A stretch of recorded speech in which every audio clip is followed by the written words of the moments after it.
প্ৰিয় ফুটবল প্ৰেমী ৰাইজ দবকা নেহেৰু ময়দান খেলপথাৰত আজি পঞ্চম দিনৰ আন্তঃজিলা মহিলা ফুটবল টুৰ্ণামেণ্ট অনুষ্ঠিত হ'বলৈ গৈ আছে। আজি দিনৰ 2 বজাৰ লগে লগেই পঞ্চমখন আকৰ্ষণীয় খেল আৰম্ভ হ'ব। উক্ত খেলত প্ৰতিদ্বন্দ্বিতা কৰিব যোৰহাট জিলা বনাম ৱেষ্ট কাৰ্বি আংলং জিলা। যোৰহাট জিলা বনাম ৱেষ্ট কাৰ্বি আংলং জিলা। খেলপথাৰৰ সাহায্যতে বৰংগনী হিচাপে প্ৰতিজন দৰ্শকৰ পৰা লোৱা হ'ব কেৱল মাত্ৰ 50 টকা। গতিকে উক্ত খেলখন উপভোগ কৰিবলৈ আপোনালোকক উপস্থিত থাকিবলৈ অনুৰোধ জনোৱা হ'ল।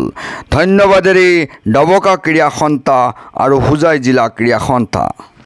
প্ৰিয় ফুটবল প্ৰেমী ৰাইজ দবকা নেহেৰু ময়দান খেলপথাৰত আজি পঞ্চম দিনৰ আন্তঃজিলা মহিলা ফুটবল টুৰ্ণামেণ্ট অনুষ্ঠিত হ'বলৈ গৈ আছে। আজি দিনৰ 2 বজাৰ লগে লগেই পঞ্চমখন আকৰ্ষণীয় খেল আৰম্ভ হ'ব।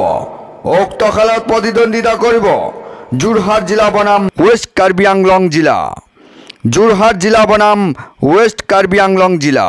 খেলপথাৰৰ সাহায্যতে বৰংগনী হিচাপে প্ৰতিজন দৰ্শকৰ পৰা লোৱা হ'ব কেৱল মাত্ৰ 50 টকা। গতিকে উক্ত খেলখন উপভোগ কৰিবলৈ আপোনালোকক উপস্থিত থাকিবলৈ অনুৰোধ জনোৱা হ'ল। ধন্যবাদেৰে দবকা ক্ৰীড়া সন্থা আৰু হোজাই জিলা ক্ৰীড়া সন্থা।